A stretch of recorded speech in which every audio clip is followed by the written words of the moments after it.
আসসালামু আলাইকুম। আমি আবু নাসির। সবাইকে আন্তরিক শুভেচ্ছা ও অভিনন্দন। আশা করি তোমরা সবাই ভালো আছো, আমিও ভালো আছি। আজকে আমরা পড়ব অষ্টম শ্রেণী বাংলা ব্যাকরণ ও নির্মিতি।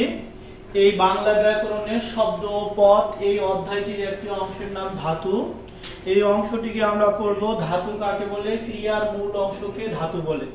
ধাতু কাকে বলে, ক্রিয়ার মূল অংশকে ধাতু বলে। অন্যভাবে বলতে পারি ক্রিয়াপদের মূল অংশকে ধাতু বলে। ক্রিয়ার মূল অংশকে ধাতু বলে বা ক্রিয়াপদের মূল অংশকে ধাতু বলে। তাহলে আমরা পড়ব ধাতু তিন প্রকার। কয় প্রকার? ধাতু হচ্ছে তিন প্রকার। আমরা যেহেতু এই বইটা প্রশ্ন নৈর্ভিত্তিক শুধু পাবো, এই বইটা থেকে আমরা কয়টা নৈর্ভিত্তিক পাবো? আমরা মান বন্টনে দেখেছি এই বইটা থেকে আমরা 14টা নৈর্ভিত্তিক প্রশ্ন পাবো। ব্যাকরণ অংশের 14টা নৈর্ভিত্তিক, আর নির্মিতি অংশ যে এখান থেকে আমরা যেটা পাবো সেটা আমরা অবশ্যই পরে পড়বো। তাহলে আমরা নৈর্ভিত্তিক আকারেই পড়বো। তাহলে কি নৈর্ভিত্তিক আসবে? ক্রিয়ার মূল অংশকে কি বলে? ক্রিয়ার মূল অংশকে ধাতু বলে। এরপর ক্রিয়া কত বা ধাতু কত প্রকার? ধাতু হচ্ছে তিন প্রকার। ধাতু কত প্রকার? ধাতু হচ্ছে তিন প্রকার। এক নম্বর হচ্ছে মৌলিক ধাতু, দুই নম্বর হচ্ছে সাধিত ধাতু, তিন নম্বর হচ্ছে যৌগিক ধাতু। এই যৌগিক ধাতুর আরেকটি নাম হচ্ছে সংযোগমূলক ধাতু। তাহলে যৌগিক ধাতুর আরেকটি নাম কি? সংযোগমূলক ধাতু। এখানে বলছে ক্রিয়াপদকে বিশ্লেষণ করলে দুটি অংশ পাওয়া যায়। তাহলে ক্রিয়ার মূল অংশকে ধাতু বলে। ক্রিয়াপদকে বিশ্লেষণ করলে আমরা কয়টি পদ পাই? দুইটা পদ পাই, দুটি অংশ পাই। একটা হচ্ছে ক্রিয়া মূল আর একটা হচ্ছে ক্রিয়া বিভক্তি। ক্রিয়া মূল যার নাম তার নাম ধাতু, আর একটা হচ্ছে ক্রিয়া বিভক্তি। ক্রিয়া পদের সাথে যদি বিভক্তি হয় তাহলে হবে বিভক্তি। যেমন কর, এটা হচ্ছে কর, এটা হচ্ছে ক্রিয়া মূল। এখন কর থেকে হয়ে গেছে করে, এটা হচ্ছে বিভক্তি। তাহলে এটা হচ্ছে ক্রিয়া মূল আর বা ধাতু, আর এটা হচ্ছে বিভক্তি। তাহলে ক্রিয়াপদকে বিশ্লেষণ করলে আমরা কয়টি অংশ পাই? দুইটি অংশ পাই। একটা হচ্ছে ক্রিয়া মূল আর একটা হচ্ছে ক্রিয়া বিভক্তি। যার নাম ক্রিয়া মূল তার নাম ধাতু। তাহলে হচ্ছে ক্রিয়ামূল বা ধাতু তিন প্রকার: মৌলিক ধাতু, সাধিত ধাতু, সংযোগমূলক ধাতু। প্রথমেই পড়বো আমরা মৌলিক ধাতু। মৌলিক ধাতু কাকে বলে? মৌলিক ধাতু হচ্ছে যে ধাতুকে বিশ্লেষণ করা যায় না। তাহলে নৈর্ভিত্তিকটা কিভাবে আসবে? যে ধাতুকে বিশ্লেষণ করা যায় না তাকে কোন ধাতু বলে? তাহলে আমরা মানবো মৌলিক ধাতু বলে। আচ্ছা, এরপর হচ্ছে সাধিত ধাতু। মৌলিক ধাতুর সঙ্গে আ প্রত্যয় যোগ করে শুধু সরেয়া হবে। কি হবে? আ প্রত্যয়। এটা সমান সমান আকার লিখি। কি লিখি? আকার। এই আ প্রত্যয় যোগ করে যেই ধাতুটা হবে ওটাকে আমরা কোন ধাতু বলবো? ওটাকে বলবো সাধিত ধাতু। তাহলে মৌলিক ধাতুর পরে যে ধাতু, মৌলিক ধাতুর পরে আ প্রত্যয় যোগ করে যে ধাতু গঠিত হয় তাকে আমরা কোন ধাতু বলবো? সাধিত ধাতু। যৌগিক ধাতু বলছে বিশেষ্য বিশেষণ ও ধনাত্মক অব্যয়ের পর কর, দে, পা, খা, ছাপ। তাহলে বিশেষ্য বিশেষণ ও ধনাত্মক অব্যয়ের পর কর, দে, পা, খা, ছাপ ইত্যাদি যোগ হয়ে যে ধাতু গঠিত হয় তাকে আমরা বলবো যৌগিক ধাতু বা স্বয়ংসিদ্ধ ধাতু। তাকে আমরা কি বলবো? যৌগিক ধাতু বা সংযোগমূলক ধাতু। এখন আমরা দেখি কিভাবে হচ্ছে। মৌলিক ধাতু হচ্ছে কর, এটা হচ্ছে মৌলিক ধাতু, এটা হচ্ছে মৌলিক। এটা আমরা বলবো করা। এটা হচ্ছে কর থেকে আ প্রত্যয় যোগ হয়েছে। কি প্রত্যয়? আ প্রত্যয়। ছিল কর, হয়ে গেল করা। এটা হচ্ছে, তারপর হচ্ছে সংযোগমূলক। তাহলে ভালো কর। কর, দে, পা, খা, ছাপ। ভালো কর বা মন্দ কর। আর কি উদাহরণ হতে পারে? যেমন ভয় কর, ভালো কর, মন্দ কর, ভয় কর ইত্যাদি। তাহলে এটা হচ্ছে মৌলিক ধাতু, সাধিত ধাতু, যৌগিক ধাতু বা সংযোগমূলক ধাতু। তাহলে আবারও দেখি এখানে কর, এই মৌলিক যতগুলো ধাতু আছে আমরা আরেকটি চেনার উপায় জানি নেই। যতগুলো মৌলিক ধাতু আছে সবগুলোতে হর্ষন্ত থাকবে। কি থাকবে? অবশ্যই হর্ষন্ত থাকবে। যতগুলো সাধিত ধাতু সবগুলোতে আকার হবে। কি হবে? যেমন পর, যেমন পর, এটা হচ্ছে পর, এটা হয়ে গেল পড়া। এই যে পড়া আকার হয়ে গেল। এখন ভালো পদ, ভালো পদ, তাহলে আমরা কি পাচ্ছি? মৌলিক ধাতু, সাধিত ধাতু, সংযোগমূলক ধাতু। সংযোগ মানে একটার সাথে আরেকটা যোগ, দুইটা থাকবেই, কর দিয়ে পা খা ছাড় ইত্যাদি। এখানে হসন্ত থাকবে, এখানে আকার বা সরেয়া প্রত্যয় থাকবে, আর এখানে দুইটা পদ থাকবে। কয়টা? দুইটা। সংযোগ, সংযোগ করতে গেলে যেমন এই যে একটা মাইনাস সাইন আর একটা টান দিলে যোগ সাইন বা প্লাস সাইন, তাহলে সংযোগ। তাহলে দুইটা ছাড়া কখনো কি হতে পারে না? যুক্ত হতে পারে না। একটা দিয়ে আজীবন একটাই, তাহলে এটা কখনো সংযোগ না। এখানে কর হসন্ত আছে, আকার আছে, এবং দুইটার সাথে একটা, দুইটা মিলে যদি কোনো ধাতু গঠিত হয় সেটাকে আমরা বলবো সংযোগ ধাতু। এরপর আমরা কি পাচ্ছি? মৌলিক ধাতু। মৌলিক ধাতু ও সাধিত ধাতুর কি পার্থক্য দেখা যাচ্ছে? মৌলিক ধাতু বলছে যে ধাতুকে বিশ্লেষণ করা যায় না বা ভাঙা যায় না, সেটা হচ্ছে মৌলিক ধাতু। মৌলিক ধাতু কত প্রকার? মৌলিক ধাতু আমরা পড়বো 3 প্রকার। মৌলিক ধাতু কত প্রকার? 3 প্রকার। এরপর মৌলিক ধাতু হচ্ছে সংস্কৃত ধাতু। 3 প্রকার কি কি? সংস্কৃত ধাতু, বাংলা ধাতু ও বিদেশাগত ধাতু। তাহলে বিদেশাগত ধাতু, বাংলা ধাতু, সংস্কৃত ধাতু। সংস্কৃত ধাতু কাকে বলে? তৎসম বা সংস্কৃত, যার নাম সংস্কৃত তার নামই তৎসম। তাহলে তৎসম বা সংস্কৃত ক্রিয়াপদের ধাতুকে বা সংস্কৃত ধাতুকে বা তৎসম বা সংস্কৃত ধাতুকেই বা ক্রিয়াপদকে তৎসম বা সংস্কৃত পদের সংস্কৃত ক্রিয়াপদের ধাতুকে সংস্কৃত ধাতু বলে। যেমন দৃঢ় যোগ দৃশ্য যোগ জ, দৃশ্য, ক্রি যোগ তব্য, কর্তব্য ইত্যাদি। তাহলে এগুলো উদাহরণের চেয়ে আমরা সংজ্ঞাগুলোকেই গুরুত্ব দিব, কারণ আমরা এখান থেকে বড়জোর 2 থেকে 3টা বা 4টা নৈবেতিক আশা করি, যার কারণে সবগুলাই যেগুলো খুঁটিনাটি জানবো অবশ্যই শেখার জন্য, কিন্তু পরীক্ষার জন্য যেগুলো বারবার পরীক্ষায় রিপিট হচ্ছে সেগুলোকে আমরা বেশি গুরুত্ব দিব। বাংলা ধাতু, যেসব ধাতু সংস্কৃত থেকে প্রকৃতির মাধ্যমে পরিবর্তন হয়। উৎপত্তি হচ্ছে সংস্কৃত বা তৎসমে, কিন্তু প্রকৃতির নিয়মে পরিবর্তন হয়েছে। প্রকৃতির নিয়মে কিভাবে পরিবর্তন হয় বা সংস্কৃত থেকে এসে বাংলায় কিভাবে পরিবর্তন হয়? সাপোজ একটা উদাহরণ বলি, আজ থেকে আমি 1 বছর পূর্বে বা আগে এত বড় ছিলাম না, আজ থেকে 1 বছর পর বা 1 বছর পরে আমি এত ছোট থাকবো না, আমি কি হব? আমি পরিবর্তন হব। কিসের নিয়মে? প্রকৃতির নিয়মে পরিবর্তন। যেই পরিবর্তনটা প্রকৃতির নিয়মে পরিবর্তন হয় সেটাই হচ্ছে খাঁটি বাংলা বা বাংলা ধাতু। তাহলে সেটাকে বাংলা ধাতু বা খাঁটি বাংলা ধাতু বলে। যেমন আক যোগ আ বলছে আক যোগ আ, বা আ প্রত্যয় যোগ হয়েছে আকা। দেখ যোগা দেখা, এটা হচ্ছে খাঁটি বাংলা ধাতু। বিদেশাগত ধাতু, বিদেশি ভাষা থেকে আগত যেসব ধাতু বাংলা ভাষায় ব্যবহৃত হয় সেটাই হচ্ছে বিদেশি ধাতু বা বিদেশি ধাতু বা বিদেশাগত ধাতু। যেমন খাটবে যোগ বে, খাটবে ইত্যাদি, এগুলো আমরা অবশ্যই জানবো। টান যোগা টানা, জম যোগা জমাট। এরপর হচ্ছে সাধিত ধাতু। তাহলে সাধিত ধাতুও কত প্রকার? সাধিত ধাতুও 3 প্রকার। আমরা মনে রাখবো যে ধাতুর প্রকারভেদে যদি কোনো প্রকারভেদ আসে, যে ও সাধিত ধাতু কত প্রকার? 3 প্রকার। মৌলিক ধাতু কত প্রকার? 3 প্রকার। ধাতু কত প্রকার? 3 প্রকার। তাহলে 3 প্রকার অপশন সবসময় সঠিক মনে করে মারবো পরীক্ষায় বা নৈমিত্তিক মিশাবো। এরপর সাধিত ধাতু 3 প্রকার। প্রযোজক ধাতু, মৌলিক ধাতুর পরে আ প্রত্যয়, তাহলে সরেয়া প্রত্যয় তো থাকবেই। আ প্রত্যয় যুগে যে ধাতু গঠিত হয় বা অপরকে নিয়োজিত অর্থে, যেমন পর যোগ আ, পড়া, শিক্ষক ছাত্রকে পড়াচ্ছেন, তাহলে পর থেকে পড়া। এই যে এটা হচ্ছে প্রযোজক ধাতু। প্রযোজক ধাতুর আরেকটি নাম হচ্ছে নিযন্ত ধাতু। আমরা এবার অবশ্যই এই নৈমিত্তিকটা এভাবে আসতে পারে যে প্রযোজক ধাতুর অপর নাম কি? প্রযোজক ধাতুর অপর নাম হচ্ছে নিযন্ত ধাতু। এটা হচ্ছে সাধিত ধাতুর অন্তর্গত। এরপর নাম ধাতু, বিশেষ বিশেষণ ও অনুকার অব্যয়ের পরে আ প্রত্যয় যোগ করে যে ধাতু গঠিত হয় তাকে নাম ধাতু বলে। যেমন ঘুম যোগা, ঘুম, এটা একটা নাম। তাহলে ঘুম একটা নাম, সে ঘুমাচ্ছে, থেকে ঘুম, ঘুম যোগা ঘুমা, বাবা ঘুমাচ্ছেন, নাম। এই কারণে বিশেষ বা বিশেষণ বা অনুকার অব্যয় এই 3টা পদ দিয়ে যে ধাতু গঠিত হয় কি যুক্ত হবে? আ প্রত্যয় যুক্ত হয়ে, সেটাই হচ্ছে নাম ধাতু। কর্মবাচ্যের ধাতু বলছে বাক্যে কর্মের সাথে যদি কর্তা বা কর্মের সাথে ক্রিয়াপদের, এখানে আরেকটু বাড়ায় বলছে যে বাক্যে কর্তার চেয়ে কর্মে, আমরা যদি এতগুলো না বলি কর্মের সাথে যদি ক্রিয়াপদের সম্পর্কই প্রাধান্য হয়ে ওঠে, কর্তার সাথে নয়, বাক্যে কর্মের সাথে ক্রিয়ার যদি সম্পর্কটাই প্রধান হয়ে ওঠে তখন তাকে আমরা বলবো কর্মবাচ্যের ধাতু। কর্মবাচ্যের ধাতু বা কর্মের সাথে ক্রিয়ামূল ধাতু, এটাই হচ্ছে কর্মবাচ্য। মৌলিক ধাতুর সাথে আপত্যয় যুগে কর্মবাচ্য ধাতু গঠিত হয়। যেমন করযোগা, আমি তোমাকে অঙ্ক করতে বলছি, তাহলে করযোগা করা, হারযোগা হারা, বইটি হারিয়ে ফেলেছি ইত্যাদি।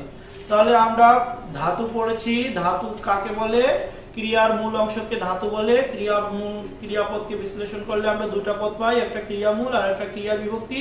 এরপরে আমরা আসবো ধাতু তিন প্রকার, একটা হচ্ছে মৌলিক ধাতু, সাধিত ধাতু, যৌগিক ধাতু। এই ধাতু এবার মৌলিক ধাতু কত প্রকার? তিন প্রকার। সাধিত ধাতু কত প্রকার? তিন প্রকার। যৌগিক ধাতুর কোনো প্রকার ভেদ নাই বা সংযোগমূলক ধাতুর কোনো প্রকার ভেদ নাই। এরপরে আমরা পড়তেছি সকর্ম ও অকর্ম ক্রিয়া। সকর্ম ও অকর্ম ক্রিয়া। সকর্ম ক্রিয়া মোস্ট ইম্পর্টেন্ট তথ্য, এটা আমাদের জানতেই হবে। যে ক্রিয়ার কর্মপদ থাকে তাকে সকর্ম ক্রিয়া বলে। ক্রিয়ার সকর্ম আছে না অকর্ম আছে আমরা কিভাবে বুঝবো? তাহলে ক্রিয়াপদকে আমরা কি দ্বারা প্রশ্ন করব? ক্রিয়াপদকে অবশ্যই আমরা কি বা কাকে দ্বারা প্রশ্ন করব। কি বা কাকে দ্বারা। আমরা যদি ক্রিয়াপদকে যদি কি বা কাকে দ্বারা প্রশ্ন করে উত্তর পাই তাহলে হবে সকর্ম ক্রিয়া। যেমন কি বা কাকে দ্বারা যদি প্রশ্ন করি তার যদি উত্তর পাই তাহলে আমরা পাবো সকর্ম ক্রিয়া, আর যদি উত্তর না পাই তাহলে পাবো অকর্ম ক্রিয়া। তাহলে যে বাক্যে যে ক্রিয়াপদের কর্ম থাকে তাকে সকর্ম ক্রিয়া বলে। বাক্যের ক্রিয়াকে কি বা কাকে দ্বারা প্রশ্ন করলে যদি উত্তর পাওয়া যায় তাহলে কর্ম বলছে তাই কর্মপদ বা কর্মযুক্ত ক্রিয়াই হচ্ছে সকর্ম ক্রিয়া। যেমন মা রান্না করছে, তাহলে মা কি করছে? তাহলে মা কি করছে? রান্না করছে। তাহলে কি রান্না করছে? তাহলে মা ভাত বা মাছ ইত্যাদি রান্না করছে, মা রান্না করছে। তাহলে এটা হবে কি রান্না করছে? মা রান্না করছে। কি করছে? মা রান্না করছে। তাহলে এটা বাক্যে কি করছেন? রান্না করছেন। তাহলে এটা সকর্ম ক্রিয়া। আর যে অকর্ম ক্রিয়া কাকে বলে? যে ক্রিয়ার কর্ম নেই তাকে অকর্ম ক্রিয়া বলে। তাহলে সৌরভ পড়ছে, তাহলে সৌরভ কি পড়ছে? এখানে কি পড়ছে? বই পড়ছে ইত্যাদি নাই। তাহলে যেটা নাই সেটা হচ্ছে, যেমন আসমা হাসছে, কি হাসছে? উত্তর নেই। কাকে হাসছে? উত্তর নেই। তাহলে যে বাক্যের ক্রিয়াকে প্রশ্ন করলে আমরা কি বা কাকে দ্বারা প্রশ্ন করে যদি উত্তর পাই তাহলে হবে সকর্ম ক্রিয়া, আর যদি উত্তর না পাই তাহলে হবে অকর্ম ক্রিয়া। এখানে বলছে সৌরভ কি পড়ছে, এ প্রশ্নের উত্তর নেই। তাহলে এই উত্তর নেই অর্থাৎ বাক্যে ক্রিয়াপদের কোনো কর্ম নাই, তারপরে অকর্ম ক্রিয়া। এখানে অকর্ম ক্রিয়া, সকর্ম ক্রিয়া এবং অকর্ম ক্রিয়ার উদাহরণ দিয়েছে। আমি টিফিন খেয়েছি, তাহলে আমি কি খেয়েছি? টিফিন খেয়েছি। আমি টিফিনে দেখেছি, তাহলে কি দেখেছি? টিফিন দেখা যায় না। তাহলে এখানে বলছে, তাহলে এখানে সকর্ম এবং অকর্ম দুইটাই আমরা পেয়ে গেছি। কাল, ক্রিয়া সংগঠনের সময়কে কাল বলে। কাল কাকে বলে? ক্রিয়া সংগঠনের সময়কে কাল বলে। ক্রিয়া এখানে বলছে ক্রিয়া সম্পূর্ণ হওয়ার এই সময়কে বা কালকে ক্রিয়ার কাল বলে। তাহলে ক্রিয়া কাল বা ক্রিয়া কাল কাকে বলে? বলছে ক্রিয়া সম্পূর্ণ হওয়ার এই সময়কে কাল বলে বা ক্রিয়ার কাল বলে। ক্রিয়ার কাল তিন প্রকার। ক্রিয়ার কাল কয় প্রকার? তিন প্রকার। বর্তমান কাল, অতীত কাল, ভবিষ্যৎ কাল। তাহলে কাল কত প্রকার? তিন প্রকার। বর্তমান কাল, অতীত কাল, ভবিষ্যৎ কাল। তাহলে বর্তমান কাল কাকে বলে? যে ক্রিয়া এখন সম্পূর্ণ হচ্ছে বা হচ্ছে বোঝায় তাকে বর্তমান কাল বলে, অর্থাৎ বর্তমানে কোনো কাজ করা বোঝালে বর্তমান কাল। অতীত কাল, যে ক্রিয়া আগেই সম্পূর্ণ হয়েছে তাকে অতীত কাল বলে। তাহলে অতীত কাল কাকে বলে? যে ক্রিয়া আগেই সম্পূর্ণ হয়েছিল তাকে অতীত কাল বলে। ভবিষ্যৎকাল, যে ক্রিয়া আগামীতে বা ভবিষ্যতে সম্পূর্ণ হবে তাকে ভবিষ্যৎকাল বলে। তাহলে ভবিষ্যৎকাল যে ক্রিয়া আগামীতে বা ভবিষ্যতে সম্পূর্ণ হওয়া বোঝায়, এমন বোঝায় তাকে ভবিষ্যৎকাল বলে। তাহলে ভবিষ্যৎকাল, বর্তমানকাল আর অতীতকাল। বর্তমানকাল কত প্রকার? বর্তমানকাল তিন প্রকার, অতীতকাল চার প্রকার এবং ভবিষ্যৎকাল তিন প্রকার। আমরা এই প্রকার ভেদগুলো জানে নিব। বর্তমানকাল, যে ক্রিয়া কাজটি বর্তমানভাবে বা সাধারণভাবে ঘটবে তাকে সাধারণ বর্তমানকাল বা নিত্যবৃত্ত বর্তমানকাল। এই সাধারণ বর্তমানকাল বা নিত্যবৃত্ত বর্তমানকাল, এখানে ইংরেজিতে আমরা যখন কাল পড়ি ইনডিফিনিট টেন্স বা প্রেজেন্ট ইনডিফিনিট টেন্স, তখন আমরা আরো দুটি শর্ত পাই। একটা হচ্ছে ইউনিভার্সাল ট্রুথ। ইউনিভার্সাল ট্রুথ মানে হচ্ছে চিরন্তন সত্য বাক্য, আর একটা হচ্ছে হ্যাবিচুয়াল ফ্যাক্ট মানে অভ্যাসগত কর্ম। তাহলে ইউনিভার্সাল ট্রুথ চিরন্তন সত্য বাক্য এবং হ্যাবিচুয়াল ফ্যাক্ট অভ্যাসগত কর্ম বোঝাতে বর্তমানকাল বা নিত্যবৃত্ত বর্তমানকাল হয়। এখানে বলছে আমার ছোট ভাই লিখছে, এখনো লিখছে বা সকালের বলছে সকালে সূর্য ওঠে, প্রতিদিন সকালে সূর্য ওঠে। তাহলে এটা হচ্ছে ইউনিভার্সে বা সূর্য পূর্ব দিকে উদিত হয় সবগুলাই। বা আমার বাবা স্টুডেন্ট বা আমি পড়ছি, বা এখানে বলছে 2 আর 2 4 হয়, চিরন্তন সত্য বাক্য 2 আর 2 4 হয়। আমি রোজ বিদ্যালয়ে পড়তে চাই বা পড়তে যাই, প্রতিদিন যাই তো, এটা হচ্ছে হ্যাবিচুয়াল ফ্যাক্ট অভ্যাসগত কর্ম। তাহলে এইরকম বোঝালে বর্তমানকাল হয়। ঘটমান বর্তমানকাল এটা কন্টিনিউয়াস বা কন্টিনিউয়াস টেন্স, যে ক্রিয়ার কাজ বর্তমানে ঘটছে এখনো শেষ হয় নাই, কাজ চলতেই আছে, আমি স্কুলে যাইতেইছি। তাহলে এইরকম বোঝালে বলছে ঘটমান বর্তমানকাল আমার ভাই লিখছে মানে এখনো লিখছে, আমার ভাই পড়তেছে এখনো পড়তেছে, উঠে সে বা পড়ে উঠেনি। পুরা ঘটিত বর্তমানকাল যে ক্রিয়ার কালটা কিছুক্ষণ আগে শেষ হয়েছে বা একটু আগেই শেষ হলো কিন্তু তার ফল এখনো বিদ্যমান আছে, তাকে আমরা পুরা ঘটিত বর্তমান কাল বলবো। বাবা বলছে এখন বাবা অফিস থেকে ফিরছেন, তাহলে এখন ফিরতেছেন, এখনো বাড়ি পৌঁছেনি। এইরকম পুরা ঘটিত বর্তমান কাল, যখনই পৌঁছে যাবে পুরা ঘটিত বর্তমান কাল। ওকে। অতীতকাল বলছে যে ক্রিয়া অতীতকালে সাধারণভাবে সংঘটিত হয় তাকে সাধারণ অতীতকাল বলে। তিনি খুলনা থেকে এলেন, তিনি খুলনায় ছিলেন, এই মুহূর্তে এখানে এলেন, এখন তিনি খুলনায় নাই, এখন তিনি দিনাজপুরে আছেন। তাহলে যখন দিনাজপুরে পৌঁছে যাবেন তখন খুলনা কি হয়ে যাবে? অতীতকাল হয়ে যাবে। বাংলাদেশ ক্রিকেট দলের অধিনায়ক খুব ভালো ব্যাট করলেন, তার মানে ব্যাট করে বাইর হয়ে এসেছে, এখন তিনি আর মাঠের মধ্যে নেই, অর্থাৎ আউট হয়ে গেছে। আমি খেলা দেখে এলাম, খেলা দেখে চলে এসেছে, এখন আর খেলার মাঠে নাই।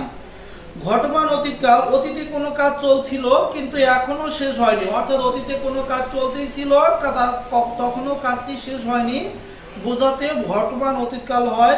নীরা ঘুমাচ্ছিল, যখন তিনি দেখতেছিলেন তখন নীরা ঘুমাচ্ছিলেন। সুমন বই পড়ছিল, যখন আমি দেখছিলাম তখন সুমন পড়ছিল। কন্টিনিউয়াস, কাজটা চালু আছে। পুরা ঘটিত অতীতকাল, ক্রিয়া আগেই শেষ হয়ে গেছে, তার কালকে পুরা ঘটিত অতীতকাল, কাজটা শেষ হয়ে গেছে, ফিনিশ হয়ে গেছে, কিন্তু তাকে আমরা কি বলবো? পুরা ঘটিত অতীতকাল। আমরা রাজশাহী গিয়েছিলাম, আমরা রাজশাহী পৌঁছে গিয়েছি, তাহলে পুরা ঘটিত অতীতকাল। তুমি কি তার পরীক্ষা নিচ্ছিলে, অর্থাৎ পরীক্ষা শেষ হয়ে গেছে, তারপর প্রশ্ন করতেছে। আমি তাকে ভাত খেতে দেখেছিলাম, তার ভাত খাওয়া শেষ হয়ে গেছে, তাহলে পুরা ঘটিত অতীতকাল মানে কাজটা পুরোপুরি শেষ হয়ে গেছে। নিত্যবৃত্ত অতীত, অর্থাৎ যেটা আমরা অতীতে প্রতিদিনই করতাম কিন্তু এখন করি না। বলছে যে ক্রিয়াকাল অতীতে প্রায় ঘটতো এমন বোঝাতে হয়। বাবা প্রতিদিন বাজার করতেন, তাহলে বাড়ির সংসারের সকল দায়িত্ব বাবা প্রতিদিন কি করতেন? বাজার করতেন। এখন আর করেন কিনা সেটা বলা উল্লেখ থাকতেও পারে, নাও পারে, তাহলে করতেন মানে এখন নাও করতে পারেন। স্কুল ছুটির পর বন্ধুদের সঙ্গে রোজ পড়া নিয়ে আলাপ করতাম, যখন স্কুল ছুটি থাকতো তখন, এখন আর স্কুলে আমি নাই। এরপর বলছে ভবিষ্যৎকাল, সাধারণত ভবিষ্যৎকাল যে ক্রিয়ার পরে বা যে ক্রিয়াকাল পরে বা আগামীতে বা ভবিষ্যতে, তা পরে বা আগামীতে বা ভবিষ্যতে সাধারণভাবে সংগঠিত হয়, তাকে সাধারণভাবে সংগঠিত হলেই সাধারণ অতীত, সাধারণ বর্তমান, সাধারণ অতীত, সাধারণ বর্তমান এবং সাধারণ ভবিষ্যৎ। তবে সাধারণ কথাটি উল্লেখ থাকতে পারে। বাবা আজ আসবেন, আবার নাও আসতে পারেন, কারণ ভবিষ্যতের কথা বলা যাবে না। আমি হব সকাল বেলার পাখি, অর্থাৎ সকালবেলা আমরা ঘুম থেকে জাগতে নাও পারি, আবার ঘুম বেশি হতে পারে। ঘটমান ভবিষ্যৎকাল, যে ক্রিয়াকাল ভবিষ্যতে শুরু হয়ে চলতে থাকবে, অর্থাৎ কাজটি চলতেই থাকবে, কন্টিনিউয়াস, অর্থাৎ আইএনজি যোগ থাকবে। তাকে তার কালকে ঘটমান ভবিষ্যৎকাল বলবে। সুমন হয়তো তখন দেখতে থাকবে, নাও দেখতে পারে, কিন্তু দেখলে দেখতেই থাকবে, এইরকম ভবিষ্যৎকাল বোঝাতে অবশ্যই ঘটমান ভবিষ্যৎকাল হবে। পুরা ঘটিত ভবিষ্যৎকাল, যে ক্রিয়া সম্ভবত ঘটেছিল এবং সেটি বোঝাতে সাধারণত ভবিষ্যৎকাল বোঝায়, ভবিষ্যৎকালের শব্দ ব্যবহার করা হয়, এমন হলে তাকে পুরা ঘটিত ভবিষ্যৎকাল বলে। তাহলে পুরা ঘটিত ভবিষ্যৎকাল বলতে ভবিষ্যৎকালের শব্দ ব্যবহার করা হয় এমন বোঝালে। যেমন উদাহরণ বলছে, তুমি হয়তো আমার একথা বলতে থাকবে, অর্থাৎ নাও বলতে পারো, সম্ভবত আগামীকাল পরীক্ষার ফলাফল বের হবে, অর্থাৎ সম্ভবত মানে হওয়ার সম্ভাবনা আছে আবার নাই, তাহলে এইরকম বোঝালে ভবিষ্যৎকাল হয় পুরা ঘটিত ভবিষ্যৎ। এরপর বলছে অনুজ্ঞা। তাহলে অনুজ্ঞা আমরা জানবো আদেশ, উপদেশ, অনুরোধ, প্রার্থনা, অনুনয়। তাহলে অনুজ্ঞা কোন কোন অর্থে হয়? আদেশ, উপদেশ, অনুরোধ, প্রার্থনা, অনুনয় ইত্যাদি অর্থে অনুজ্ঞা হয়। অনুজ্ঞা তিনটা কালের হয় না, অনুজ্ঞা দুইটা কালের হয়। তাহলে কয়টি কালের অনুজ্ঞা হয়? বর্তমান আর অতীত, ভবিষ্যৎ কালের অনুজ্ঞা হয় না। তাহলে বর্তমান কালের আর ভবিষ্যৎ কালের অনুজ্ঞা হয়। কোন কালের অনুজ্ঞা হয় না? অতীত কালের অনুজ্ঞা কোনোদিনও হয় না। তাহলে অনুজ্ঞা কয়টি কালের হয়? বর্তমান কাল আর ভবিষ্যৎ কাল। অনুজ্ঞা কাকে বলে? আদেশ, উপদেশ, অনুরোধ, প্রার্থনা, অনুনয় ইত্যাদি অর্থে অনুজ্ঞা হয়। যেমন বর্তমান কালের অনুজ্ঞা, তোমরা কাজ করো, তাহলে তোমরা কাজ করো। অনুজ্ঞায় সবসময় আদেশ, উপদেশ, অনুরোধ। তাহলে তোমরা কাজ করো, বোরহান লিখুক, তুমি পড়ো ইত্যাদি। মিথ্যা কথা বলো না। কে বলবে না? অনুজ্ঞায় অনেক সময় সাবজেক্ট থাকবে না, অবজেক্ট দ্বারা বাক্য শুরু হয়। কি দ্বারা? অবজেক্ট দ্বারা। এগুলো হচ্ছে অঙ্কটা বুঝিয়ে দেবেন, অর্থাৎ উপদেশ অর্থে এখানে প্রার্থনা অর্থে দেবেন, এখানে দন্তন্য ব্যবহার করছে। তাহলে আমাকে তুমি রক্ষা করো প্রভু, এখানে প্রার্থনা বোঝাচ্ছে। আদেশ করুন জাহাপানা, উপদেশ বোঝাচ্ছে। তাহলে আমরা এগুলো আদেশ, উপদেশ, অনুরোধ, প্রার্থনা, অনুনয় ইত্যাদি অর্থে কি হয়? অনুজ্ঞা হয়। এরপর ধরন না বলছে বিভক্তি। অনুজ্ঞা সবসময় শূন্য বিভক্তি হয়, অনুজ্ঞা সবসময় উত্তম পুরুষের হয়। তাহলে অনুজ্ঞা কোন পুরুষের হয়? উত্তম পুরুষের। আমরা মনে রাখবো সর্বনামের পুরুষ তিন প্রকার: উত্তম পুরুষ, মধ্যম পুরুষ আর নাম পুরুষ। তাহলে উত্তম পুরুষ, মধ্যম পুরুষ আর নাম পুরুষ। তাহলে অনুজ্ঞা সবসময় উত্তম পুরুষের হয়। আচ্ছা, এরপর আমরা হবে না, তুমি তোমরা হবে, কিন্তু নাম বুঝালে হবে না। এরপর ভবিষ্যৎকালের অনুজ্ঞা, সবসময় সত্য কথা বলবে। তাহলে ভবিষ্যতে নাও বলতে পারো, বড় হও বুঝতে পারবে, বড় নাও হতে পারি, ছোটই থাকতে পারি বা বড় মানুষ হতে না পারি।